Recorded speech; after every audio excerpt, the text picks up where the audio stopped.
పితా పుత్ర పవిత్రాత్మ నామమున ఆమెన్. క్రీస్తునాథుని యందు మిక్కిలి ప్రియ సహోదరి సహోదరులారా, బాలయేసు దేవాలయములో కానుకగా అర్పించబడిన మహోత్సవ వాక్య పరిచర్యకి మిమ్మందరినీ ప్రేమతో ఆహ్వానిస్తున్నాను. లూకాసు సువార్త 2వ అధ్యాయము 22 నుండి 24 వరకు పవిత్ర వచనములు. మోషే చట్ట ప్రకారము వారు శుద్ధి గావించుకొనవలసిన దినములు వచ్చినవి. ప్రతి తొలిచూలు మగబిడ్డ దేవునికి అర్పించబడవలను అని ప్రభువు ధర్మశాస్త్రంలో రాయబడి ఉన్నట్లు మరియ యోసేపులు బాలుని యెరూషలేమునకు తీసుకొని పోయిరి. చట్ట ప్రకారము 1 జత గువ్వలనైనను 2 పావురముల పిల్లలనైనను బలి సమర్పణ చేయుటకు కూడా అచ్చటకు వెళ్ళిరి. క్రీస్తునాథుని యందు మిక్కిలి ప్రియ సహోదరి సహోదరులారా, ముందుగా మీకందరికీ కూడా బాలయేసు దేవాలయములో కానుకగా అర్పించబడిన మహోత్సవ శుభాకాంక్షలు తెలియజేస్తూ ఉన్నాను. మొదటిగా నేను మన యూట్యూబ్ ఛానల్లో ఈ గుణదల మాత మహోత్సవ ఆధ్యాత్మిక కార్యక్రమాలు, ముఖ్యంగా దివ్యబలి పూజలు లైవ్ ఇవ్వడానికి ప్రయత్నం చేస్తున్నాను అని మీకు ఒక మనవి చేయగానే మీలో కొంతమంది సహృదయంతో ముందుకు వచ్చారు. పూర్తిగా కాకపోయినా కొంతవరకైనా కానీ మీరు చేయగలిగిన సహాయాన్ని మీరు అందించారు. దీనిని బట్టి దేవుని నామములో మీకందరికీ ప్రత్యేకమైనటువంటి ధన్యవాదాలు, దీవెనలు. ప్రియులారా, ఈనాటి పండగ బాలయేసు దేవాలయములో కానుకగా సమర్పించబడినటువంటి మహోత్సవం. క్రైస్తవులమైన మన జీవితాలకి ఈ మహోత్సవం చాలా ప్రశస్తమైనటువంటిది, ప్రధానమైనటువంటిది. ఈ పండగ ద్వారా మనం చాలా మర్మాలు తెలుసుకుంటాం.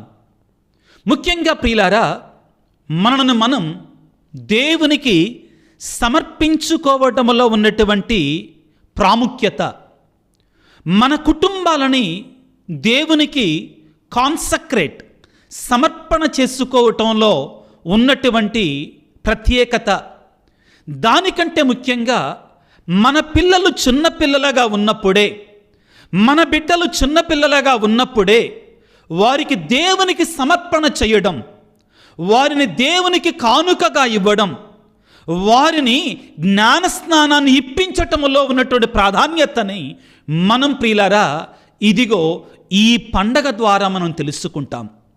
ప్రియులారా, దేవుడు ఒకవేళ చిన్నపిల్లలకి జ్ఞానస్నానం ఇవ్వడం అవసరం లేదు అనుకుంటే మరి బాలయేసే స్వయముగా ఎందుకని 40వ దినమనే దేవునికి కానుకగా సమర్పించబడ్డాడు? చాలామంది చిన్నపిల్లలకు జ్ఞానస్నానం ఇవ్వాల్సిన అవసరం లేదు ప్రొటెస్టెంట్ వాళ్ళు, క్రైస్తవులైనటువంటి వాళ్ళు. ఎందుకంటే వాళ్ళు జ్ఞానస్నానం పొందుతున్నారో లేదో వాళ్ళకి తెలియదు కాబట్టి, ప్రభువును అంగీకరిస్తున్నారో లేదో వాళ్ళకి తెలియదు కాబట్టి అని వాదిస్తున్నారు కదా. కానీ ఈ పండగ మరి ఏంటి? ఆయన 40 దినాల వయసులో ఉన్నప్పుడే, దానికంటే ముఖ్యంగా మనము పండగ చేసుకున్నాం. యేసు పుట్టిన తర్వాత 8వ నాడు ఆయనకు సున్నతి చేసి దేవాలయంలో ఆయనకి పేరు పెట్టిన పండగను కూడా మనం చేసుకున్నాం. ప్రియులారా, శ్రీసభ ఏ కార్యము చేసినా కానీ బైబిలు ఆధారంగాను, అన్నిటికంటే ముఖ్యంగా క్రీస్తు ప్రభు యొక్క సుమాతృకను తీసుకొని ఈ యొక్క పవిత్రమైనటువంటి కార్యాలు చేస్తుంది. ఈనాటి పండగ ప్రియులారా, మనకి ముఖ్యంగా చిన్నపిల్లలకి జ్ఞానస్నానం ఇవ్వడానికి ఉన్నటువంటి ప్రాముఖ్యతను కూడా మనకి నొక్కి వక్కాణిస్తుంది. బాలయేసు 8వ నాడే దేవాలయంలో కానుకగా అర్పించబడి సున్నతి చేయబడ్డాడు. బాలయేసు 40వ దినమున యెరూషలేము దేవాలయానికి తీసుకొని వెళ్ళబడి అక్కడ మొట్టమొదటిసారిగా కానుకగా అర్పించబడి మరలా ఆయన స్థానములో గొవ్వల ఆ యొక్క పౌర పిల్లను సమర్పించి ఆయనని మరలా వారు పొందుకోవటం జరిగింది. అయినా కానీ బాలయేసు దేవునికి పరిపూర్ణంగా సమర్పించబడ్డాడు. ఇది సత్యం ప్రియులారా. ఈ పండగలో ఉన్న కొన్ని మర్మాలని ఈరోజు మనం ఆత్మీయంగా కలిసి ధ్యానం చేసుకోవడానికి, ఆత్మీయంగా ఎదగడానికి ప్రయత్నం చేద్దాం. వాక్యాన్ని చదువుకుందాం పిల్లరా. లూకాసు సువార్త 2వ అధ్యాయం 22వ వచనము. మోషే చట్ట ప్రకారము వారు శుద్ధి గావించుకొనవలసిన దినములు వచ్చినవి. శుద్ధి గావించుకొనవలసిన దినములు ఏమిటి? మోషే చట్ట ప్రకారం అని రాయబడి ఉంది. దానిని మనం ఇప్పుడు తెలుసుకోవడానికి ప్రయత్నం చేద్దాం ప్రియులారా. లేవియ కాండము 12వ అధ్యాయము 2వ వచనం నుంచి మనం చదువుకుంటే, ఒక స్త్రీ ఒక బిడ్డకు జన్మనిచ్చిన తర్వాత ఆమె మైలపడి ఉంటుంది. నేను మాట్లాడేది మోషే ధర్మశాస్త్రాన్ని గురించి, నా మాటలు కాదు. మైలపడి ఉంటుంది. అది పాత నిబంధన గురించి మాట్లాడుతున్నాను, నూతన నిబంధన గురించి మాట్లాడుతున్నా. కాబట్టి ఆ స్త్రీ యెరూషలేము దేవాలయంలోనికి రావడానికి అర్హురాలు కాదు. వాక్యాన్ని చదువుతాను, మీకు స్పష్టమవుతుంది. లేవియ కాండం 12వ అధ్యాయం 1వ వచనము నుండి. యావే మోషేను ఇశ్రాయేలీలతో చెప్పమనిన సంగతులివి. ఏ స్త్రీ అయినా ప్రసవించి మగబిడ్డను కనిన ఎడల తాను ఋతుమతి అయినప్పటి వలె 7 నాడు శుద్ధి కోల్పోవును. 8వ నాడు శిశువును సున్నతి చేయవలెను. ఆమె రక్తస్రావము నుండి శుద్ధి చెందుటకు ఇంకను 33 దినములు పట్టును. ఈ శుద్ధి కాలము ముగియ వరకు ఆమె పవిత్ర వస్తువులు ఏమీ ముట్టరాదు, దేవాలయమునకు వెళ్ళరాదు. గుర్తుపెట్టుకోండి, ఇది నూతన నిబంధనకు సంబంధించింది కాదండోయ్. మీలో కొంతమంది అంటారే, మీరు గుడికి రావచ్చా, ప్రార్థన చేసుకోవచ్చా, ఇట్లాంటి ప్రశ్నలు వేయమాకండి. పాత నిబంధన ధర్మశాస్త్రము మోషే ద్వారా వచ్చినటువంటి వాటిని మీకు తెలియజేస్తున్నాను. బిడ్డకు జన్మనిచ్చిన తర్వాత 7వ నాడు 8వ నాడు దేవాలయములో ఆ బిడ్డకు సున్నతి చేసి ఆ యొక్క బిడ్డకి ఆ యొక్క పేరు పెట్టాలి, చదువుకున్న వాక్యంలో. ఆ తరువాత 37 దినాలు అంటే మొత్తం కలిపి 40 దినాల పాటు స్త్రీ దేవాలయములో అడుగు పెట్టకూడదు. ఇది మోషే ధర్మశాస్త్రము, దేవుడిచ్చిన ధర్మశాస్త్రం, పాత నిబంధన. దాని ప్రకారం ప్రియులారా 40వ దినాన 41వ దినాన నిజంగా చెప్పాలి అంటే మరియ యోసేపులు బాలయేసును తీసుకొని యెరూషలేము దేవాలయానికి వెళ్ళి అక్కడ వారు శుద్ధి గావించుకుంటున్నారు. వాక్యాన్ని మరొకసారి విందాం. లూకాసు వార్త 2వ అధ్యాయం 22వ వచనం. మోషే చట్ట ప్రకారం వారు శుద్ధి గావించుకొనవలసిన దినములు వచ్చినవి. ప్రతి తొలిచూలు మగబిడ్డ దేవునికి అర్పించబడనను అని ప్రభు ధర్మశాస్త్రంలో రాయబడి ఉన్నట్లు మరియ యోసేపులు బాలుని యెరూషలేమునకు తీసుకొని పోయిరి. మొదటిగా ప్రియులారా, మరియ మాత తనను తాను శుద్ధి గావిస్తుంది. ఇప్పుడు మీ అందరికీ ఒక ప్రశ్న రావాలి వెంటనే. ఫాదర్ గారండి, అసలు మరియ తల్లి జన్మ పాపము ఇతర పాపము లేకుండా పుట్టినటువంటి దేవుని బిడ్డ కదండి, ఆమెలో ఎటువంటి పాపము లేదు కదా, మరి ఆవిడెందుకు శుద్ధి గావించుకోవటం? పాపము చేసినటువంటి వాడు శుద్ధి గావించుకోవాలి కదండి. మరి మరియ తల్లి ఎటువంటి పాపము చేయలేదు కదా. అంటే ఇక్కడ మీరు గుర్తుంచుకోవాలి, ఏమిటి శుద్ధి గావించుకోవటం? జన్మ పాపం అంటే పురుషుడు స్త్రీ కలవడం ద్వారా ఆ యొక్క బిడ్డకు బిడ్డ తల్లి గర్భంలో ఏర్పడతాడు. ఇది జన్మ పాపానికి మూలం, అర్థం చేసుకోండి దయచేసి. కానీ మరియ తల్లి పురుషుని సంభోగం ద్వారా యేసు ప్రభుని కనలేదు కదా. పరిశుద్ధాత్మ అభిషేకము ద్వారా, పరిశుద్ధాత్మ శక్తి ద్వారా ఆమె బిడ్డకు జన్మనిచ్చింది కదా. ఆమెలో ఎటువంటి పాపము లేదు కదా. ఆ పుట్టబోయేటువంటి కుమారుడు మరియ తల్లి దేవుని కుమారుడు పరిశుద్ధాత్మ యొక్క ప్రమేదము ద్వారా కలిగినటువంటి వాడు కదా. మరి మరియ తల్లి శుద్ధిగా వించుకోవటం దేనికి అంటే ప్రియులారా, దీనికి సమాధానం మనకు ఎక్కడ దొరుకుతుందంటే ఇదిగో మత్తయి శుభవార్త 3వ అధ్యాయంలో మనకు దొరుకుతుంది. ప్రియులారా, యేసు ప్రభు ఏ పాపము లేనటువంటి వాడు, ఆయన యోర్దానులోనికి వెళ్ళి బాప్తిస్మ యోహాను ద్వారా ఇదిగో ఆయన జ్ఞానస్నానాన్ని పొందుకున్నాడు. జ్ఞానస్నానం ఎవరికి? పాపము చేసినటువంటి వాడికి, మానవులకి, పాపులకి. మరి పాపము లేనటువంటి యేసు ప్రభు ఎందుకు ఆయన జ్ఞానస్నానాన్ని పొందాడు? మొదటిగా నీకు నాకు సుమాత్రకగా ఉండటానికి, నీ పాపాన్ని నా పాపాన్ని ఆయన భుజస్కంధాల మీద వేసుకొని ఆయన యోర్దాను నదిలోనికి దిగుతున్నాడు.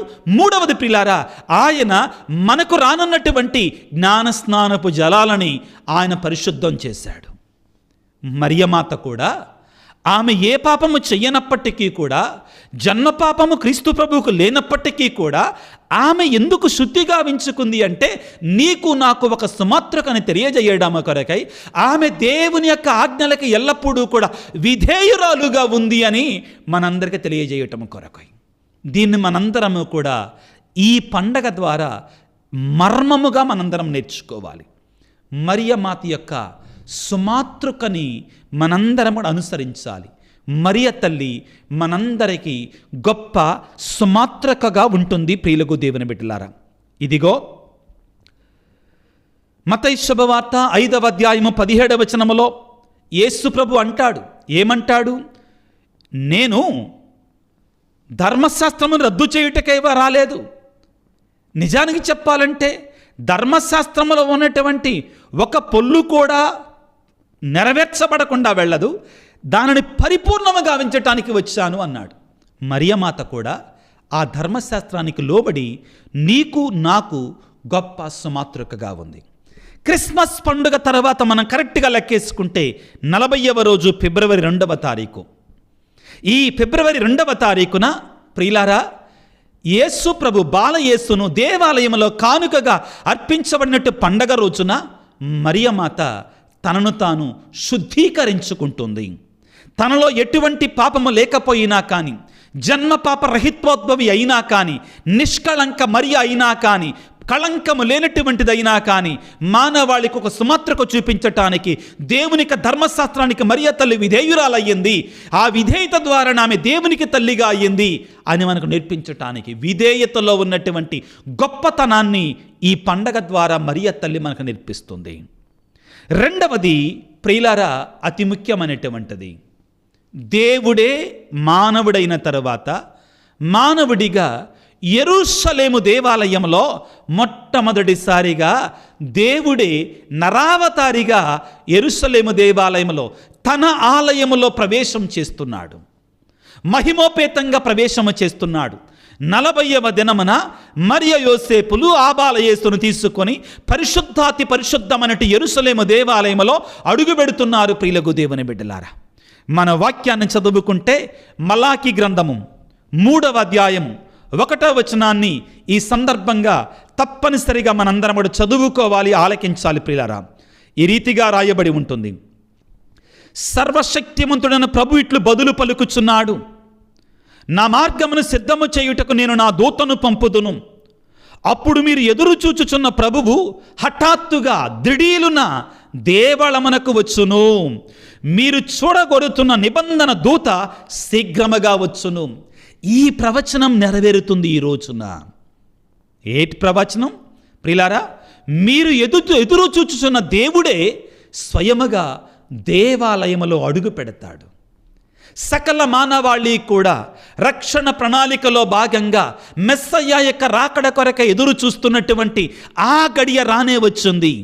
మనం ఎదురు చూస్తున్నటువంటి 1000 కళ్ళతో 1000 సంవత్సరాలకు పైబడి ఎదురు చూస్తున్నటువంటి ఆ మెస్సయ్య తన యొక్క ఆలయంలోనికి మనుష్య కుమారునిగా ప్రవేశము చేస్తున్నాడు. ప్రియులారా, మలాకి గ్రంథము 3వ అధ్యాయం 1వ వచనంలో మనం చదువుకున్నట్లుగా ప్రభువు తన ఆలయమున అకస్మాత్తుగా దిడీలున ప్రవేశము చేస్తూ ఉన్నాడు. ప్రియులారా, కీర్తన 24:7వ వచనంలో ప్రియులారా, మహిమగల రాజు దేవాలయములో ప్రవేశాన్ని గురించి మనం చదువుకుంటాం.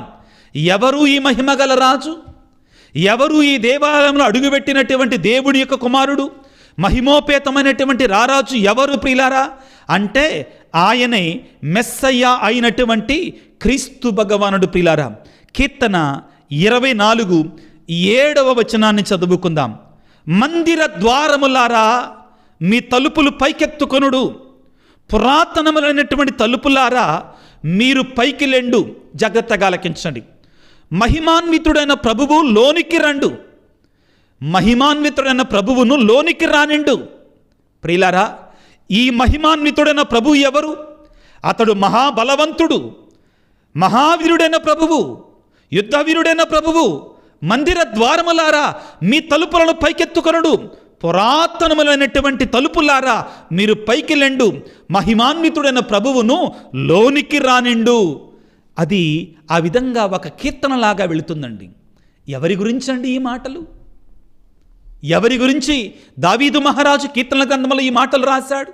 దివ్య దర్శనములో ప్రవచనపూర్వకంగా రాబోయేటువంటి మెస్సయ్య యెరూషలేము దేవాలయంలో అడుగుపెట్టినటువంటి ఈ క్షణాలను గురించి ప్రియులారా, నేనెప్పుడు చెప్తుంటానండి.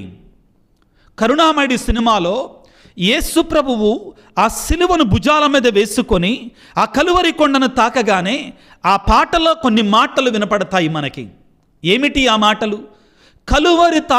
సిలువను తాకిన కలువరి రాళ్ళు కలవరపడి అరిచాయి. ఆ మహాపరిశుద్ధుడైనటువంటి యేసయ్య సిలువను మోసుకుంటూ ఆ కలువరి కొండను ఎక్కుతున్న సమయంలో ఆ సిలువను తాకినటి కలువరి రాళ్ళంట ప్రాణం పోసుకున్నాయంటండి, జీవంతో నిండాయంటండి. ఇటువంటి మహనీయున, ఇటువంటి పరిశుద్ధున మీరు సిలువ వేశాయని, మీరు మానవాళి ఎంత దుర్మార్గంగా ప్రవర్తిస్తుంది అని కలవరపడి అరిచాయంటండి.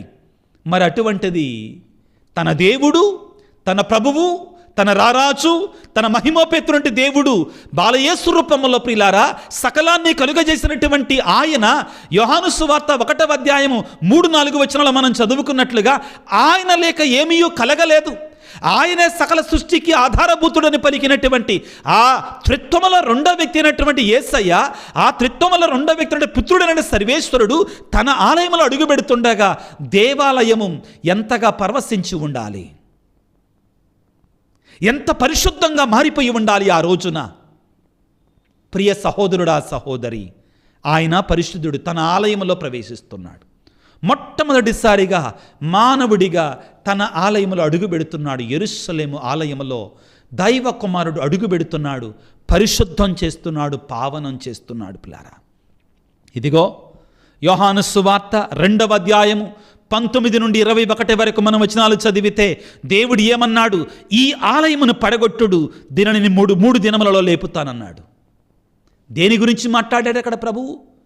తన దేహము గురించి మాట్లాడుతున్నాడని అక్కడ వాక్యం రాయబడుతుంది, వివరణిస్తుంది. పిల్లారా, యేసు ఉత్థానమైన తరువాత, మరణాన్ని గెలిచిన తరువాత 3 దినాలలో నేను లేపుతాను, నేను పునర్నిర్మిస్తానని పలికిన యేసయ్య మాటలు వాడికి తలపునకు వచ్చినవి. యేసు ప్రభువే నూతన దేవాలయం. నూతన దేవాలయం మనకి యేసు ప్రభువే. సంఘము, శ్రీసభ శిరస్సుగా యేసు ప్రభు ఉంటే మనందరము కూడా ఆలయం. ప్రియులారా, అటువంటి దేవుడు ఈ రోజున ఆలయంలో ప్రవేశిస్తున్నాడు. ఒక మహాపరిశుద్ధమైనటువంటి, మానవులకు అర్థము కానటువంటి, మానవాతీతమైనటువంటి పరమ రహస్యం ఇక్కడ చోటు చేసుకుంటుంది. దేవాలయము కంటే గొప్పవాడైనటువంటి దేవుడు దేవాలయంలో ఇమిడిపోతున్నాడు, ఒక పసిబాలుడిగా, ఒక పసిపిల్లవాడిగా. ప్రియులకు దేవుని బిడ్డలారా, మన కొరకై ఆయన దేవాలయంలోనికి వచ్చి, దేవాలయంలోనికి రావటం ద్వారా ఆయన పవిత్రుడు కాటల్లా దేవాలయాన్ని పవిత్రత చేస్తున్నాడు, పరిశుద్ధం చేస్తున్నాడు. 2వ మాట, ప్రియులకు దేవుని బిడ్డల. 3వది ఏమిటి అంటే ప్రియులరా, అతి ముఖ్యమైనటువంటిది, ఈనాటి పండగ ఆ పేరుతోటే ఉంది. ఏమిటి? బాలయేసును దేవాలయములో కానుకగా సమర్పించబడినటువంటి మహోత్సవం ఈ రాజు. వాక్యాన్ని చదువుకుంటే ఇదిగో లూకాసు వార్త 2వ అధ్యాయం 23వ వచనంలో, ప్రతి తొలుచూలు మగబిడ్డ దేవునికి అర్పించబడవలను. యేసు ప్రభువును కూడా దేవునికి అర్పిస్తున్నారు.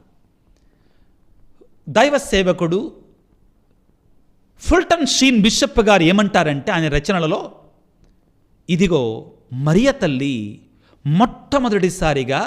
మొట్టమొదటి దివ్య బలిపూజని ఈ సమయంలో నెరవేరుస్తుందని చెప్పారు. అక్కడ ఆ బలిపూజను నెరవేర్చినటువంటి గురువు మరియ తల్లి అంటాడు. ఒక లోతైన భావాలు ప్రియులారు ఇవన్నీ కూడా. కాదంటారా?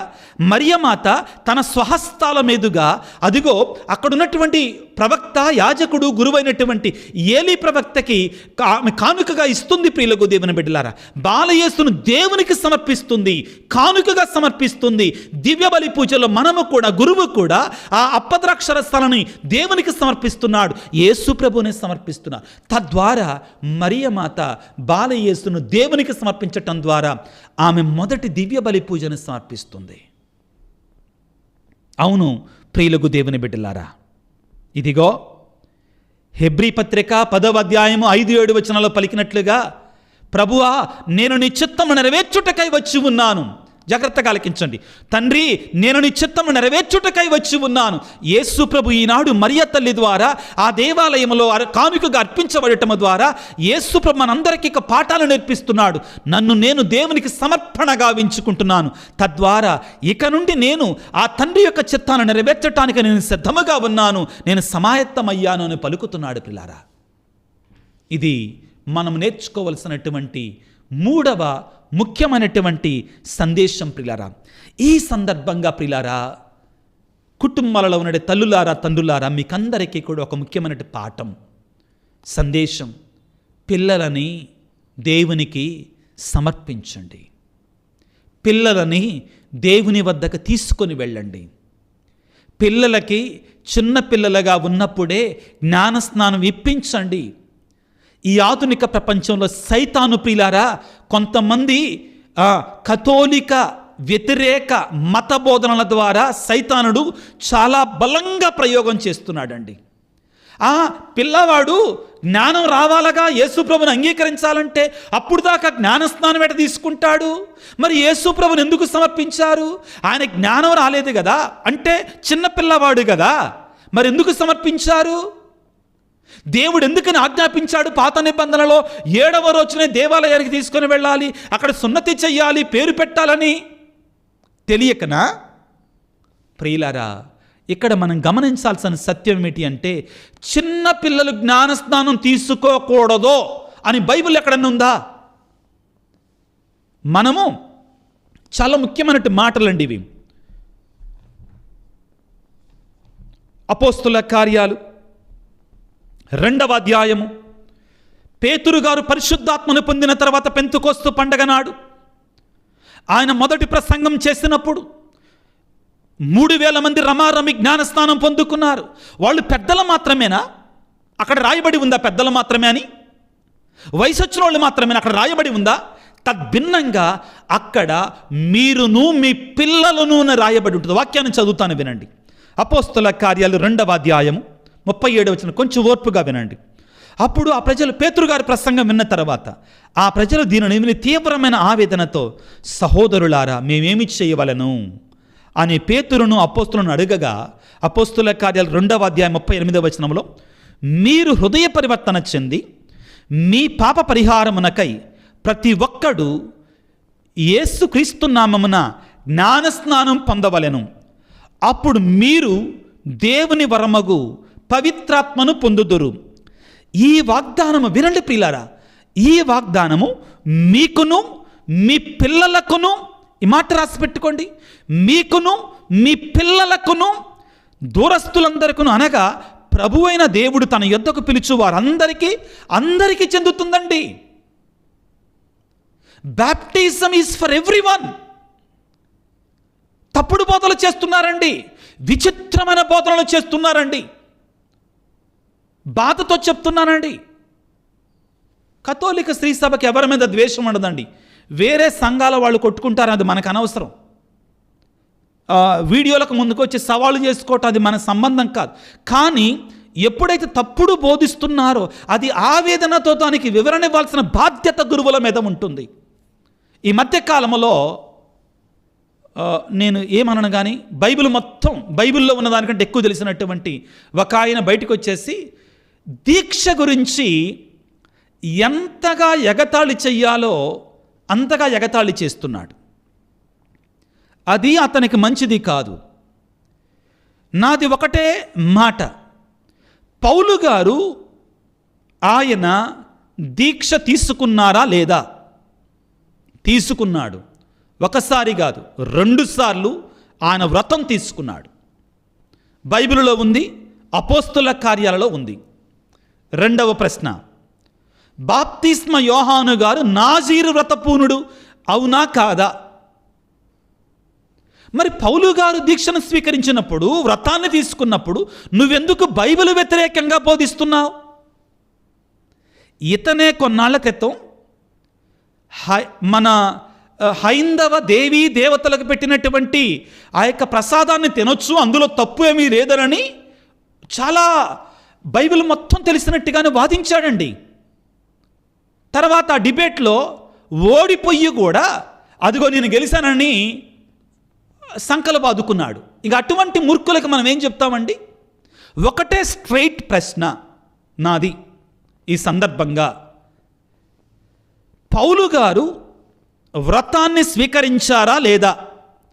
ఆయన తలక్షవరం చేయించుకున్నారా లేదా? ఆయన ఈ యొక్క వ్రతం అయిపోయిన తర్వాత, ఆయన కొన్నాళ్ల పాటు దీక్షను పూనిన తర్వాత ఆయన తలక్షవరం చేయించుకున్నారా లేదా? Straight question. బైబిల్లో ఉందా లేదా? మరి ఉన్నప్పుడు నీకు అద్దు అదుపు లేకుండా నీవు దీక్ష తీసుకున్నటువంటి వాళ్ళ మీద నీవు చవాకులు ఎందుకు పేలుతున్నా? నీ దగ్గర అవకాశం లేదని కదా. చాలామంది వచ్చి 40 రోజుల పాటులో చాలామంది మారు మనసు పొందుతున్నారు, చాలామంది చెడు అలవాట్లు విడిచిపెడుతున్నారు. అక్కడక్కడ మరలా వాళ్ళు పాపంలో పడతలేదని నేను అంటల్లా, మనం కూడా పాపంలో పడుతున్నాం కదా, అప్పుడు మనం కూడా అనర్హులమే కదా. ప్రియులారా, ఇది వేదనతో చెప్తున్నాను. నేను వింటున్నాను. నాకు కొంతమంది మన వాక్యం వినేటువంటి వాళ్ళు ఆ వీడియోలు నాకు పంపిస్తున్నారు. ఫాదర్ దీనికి వివరణ ఇవ్వండి ఫాదర్. నేను ఆల్రెడీ ఇచ్చాను. కానీ ఆధునిక ప్రపంచంలో సత్యం కంటే అసత్యాన్ని ఎక్కువగా ఇష్టపడుతున్నారు, దాన్ని ఎక్కువగా ఫార్వర్డ్ చేస్తున్నారండి. పౌలు గారు చాలా స్పష్టంగా 2 సార్లు ఆయన దీక్ష పూనాడు, 2 సార్లు ఆయన వ్రతం పూనాడు. వ్రతం అయిపోయిన తర్వాత ఆయన క్షవరం చేయించుకున్నాడు. టాన్షర్ అండ్ యాక్చువల్గా ఇంగ్లీష్లో, గ్రీకులో అయితే గుండు చేయించుకున్నాడు. అది అర్థం కాక తలక్షవరం అని తెలుగులో ఉంది కాబట్టి ఆయన క్షవరంగా చేయించుకుంది గుండు. ఏదైతేనే చేయించుకున్నాడు కదా. ప్రియులారా, ఇది ఎందుకు వచ్చిందంటే పిల్లలు జ్ఞానస్నానం పొందకూడదు. బైబిల్ ఎక్కడన్నా ఉందా పిల్లలు జ్ఞానస్నానం? నాకు స్ట్రైట్ ఆన్సర్ చూపించండి. ఎక్కడా కూడా లేదు. దానికి భిన్నంగా ఇదిగో అపోస్తుల కార్యాలు 3వ అధ్యాయం 39వ వచనంలో మీకును మీ పిల్లలకును దూరస్తులకు అందరికీ ఇదిగో దేవుని వాగ్దానం అని చెప్పారు, పిల్లలకు కూడా అని చెప్పారు. తరువాత మనం పేతురు గారి యొక్క బోధనలో మనం వింటాం ప్రియులారా, అక్కడ అన్యుడైనటువంటి, అదేవిధంగా పౌలు గారి యొక్క బోధనలో కూడా మనం వింటాం ప్రియులకు దేవుని బిడ్డలారా. 16వ అధ్యాయంలో చదువుకోండి, వాక్యాన్ని చదువుకుంటే మీకు అర్థమవుతుందండి. 34వ వచనంలో అతడు పౌలు శిలాసులను ఇంటిలోనికి తీసుకొని పోయి వారికి భోజనం పెట్టెను. దేవుని విశ్వసించినందుటచ్చే అతడు కుటుంబ సమేతముగా సంతోషభరితుడయ్యాడు. కుటుంబ సమేతముగా అంటే పిల్లలు లేరా వాళ్ళల్లో? ప్రియులారా, మీరు బోధనకి మీరు మోసపోమాకండి, తప్పుడు బోధనలకు మోసపోమాకండి. చిన్న పిల్లలకి తల్లిదండ్రులు, అదేవిధంగా జ్ఞాన తల్లిదండ్రులు దగ్గర ఉండి జ్ఞానస్నానాన్ని ఇప్పించి కథోలిక విశ్వాసంలో వాళ్ళని దేవుని యొక్క ఆదరణలో, దేవుని యొక్క కృపలో, దేవుని యొక్క సంరక్షణలో సైతాను వశము కాకుండా మీ బిడ్డలని దేవునికి జ్ఞానస్నానం ద్వారా అర్పించడానికి ప్రయత్నం చేయండి. బాలయేసు దేవాలయములో కానుకగా సమర్పించటం. ఈ మధ్యకాలంలో కొంతమంది ఈ దీక్ష గురించి ఆ బోధకుడు ఒక ఆయన చెప్పినటువంటి ఆ తప్పుడు బోధన నాకు మరలా పంపించటం ద్వారా నేను కొంచెం దృఢంగా బలంగానే మాట్లాడటం జరిగింది. 3వది ప్రియులకు దేవుని బిడ్డలారా, 2వది ఏమిటి? బాలయేసు నుండి మనం నేర్చుకునేది, మనము కూడా మన పిల్లలను దేవునికి సమర్పించాలి, చిన్నపిల్లలను దేవుని భక్తిలో పెంచాలి, దైవ జ్ఞానములో పెంచాలి, జ్ఞాన స్నానం ఇప్పించాలి, దివ్య సంస్కారాలు ఇప్పించాలి. 4వది ప్రియులకు దేవుని బిడ్డలారా, ఇక్కడ మనం ఒక వ్యక్తిని చూస్తాం. ఎవరైనా? సిమియోను వృద్ధాప్యములో ఉన్నాడు. ఆ బాలయేసును చూచే వరకు కూడా నేను చనిపోనని కూర్చున్నాడు, భీష్మించుకొని కూర్చున్నాడు. పరిశుద్ధాత్మ తనకి ఎరుకపరిచింది, నీవు బాలయేసును చూచే వరకు కూడా నీకు మరణం లేదని చెప్పింది. ఎంత పరిశుద్ధుడు ప్రియులారా, ఎంత పవిత్రుడై ఉండాలి. ఆయన బాలయేసును తన చేతుల్లోనికి స్వీకరించి అర్పించబడగా మురిసిపోయి ఈ విధంగా అంటున్నాడు. వాక్యాన్ని చదువుకుంటే లూకాసు వార్త 2వ అధ్యాయం 25వ వచనంలో, ఆ దినములలో యెరూషలేములో సిమియోను అను నీతిమంతుడు దైవభక్తుడు ఒకడు ఉండెను. అతడు యెరూషలేము నిరీక్షణకై ఎదురుచూచుచుండెను. పవిత్రాత్మ అతని యందు ఉండెను. ప్రభువు వాగ్దానము చేసిన క్రీస్తును చూచు వరకు అతడు మరణింపడని పవిత్రాత్మ అతను తెలియజేశారు ఆయన యొక్క సిమియోనుడికి.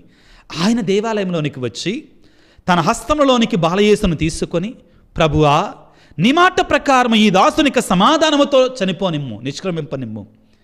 ప్రజలందరి ఎదుట నీవు ఏర్పరచిన నిరీక్షణను, రక్షణను నా కనులారా చూచితని. ఇది అన్యులకు మార్గదర్శకమగు వెలుగు, నీ ప్రజలకు ఇశ్రాయేలులకు మహిమను చేకూర్చు వెలుగు అని పలికాడు. బాలయేసు గురించి ఆయన ఏ విధముగా యూదులకి, అన్యులకి రక్షణ వెలుగుగా ఉండబోతున్నాడని చెప్పాడు. అదే సమయంలో మరొక సత్యాన్ని కూడా మరియ తల్లికి తెలియజేశాడు. అమ్మా, లూకా 2:35, ఒక ఖడ్గము నీ హృదయం నుండి దూసుకొని పోనున్నది.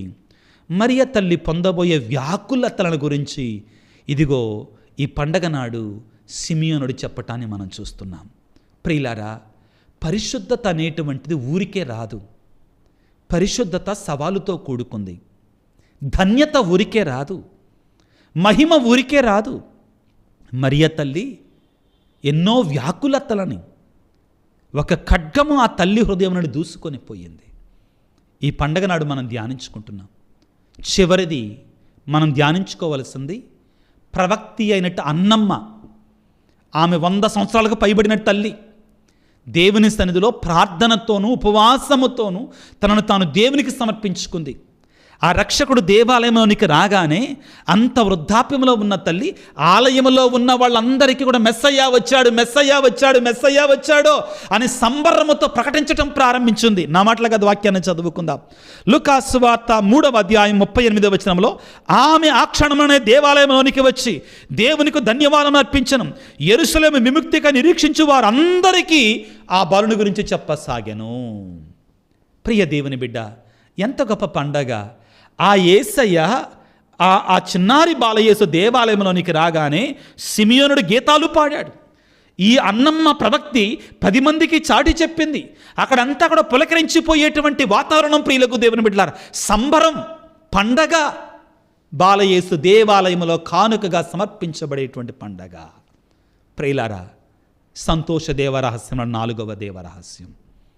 ఇటువంటి గొప్ప పండగను చేసుకుంటుండగా ప్రారంభంలో నేను మీకు ఒక మాట చెప్పాను. ఏమిటి అంటే, ఈ పండగ మనకి ఏమి నేర్పిస్తుందంటే, నన్ను నేను దేవునికి సమర్పించుకుంటున్నానా? అనుదినం ఈ కార్యం మనం చెయ్యాలి. నా కుటుంబాన్ని నేను దేవునికి సమర్పించుకుంటున్నానా? అన్నిటికంటే ముఖ్యం, 3వది ముఖ్యమైనది, నా బిడ్డలని నేను దివ్య సంస్కారాల ద్వారా దేవునికి సమర్పించుకుంటున్నానా? దేవుని సన్నిధికి తీసుకొని వెళుతున్నానా? దేవుని దీవెనలు నా బిడ్డల మీదకి రావడానికి నేను ప్రయత్నం చేస్తున్నానా? మరి ఎలాగా వస్తాయి దీవెనలు? ఊరికే రావే. ఎలాగా వస్తాయి ఆశీర్వాదాలు మన పిల్లలకి?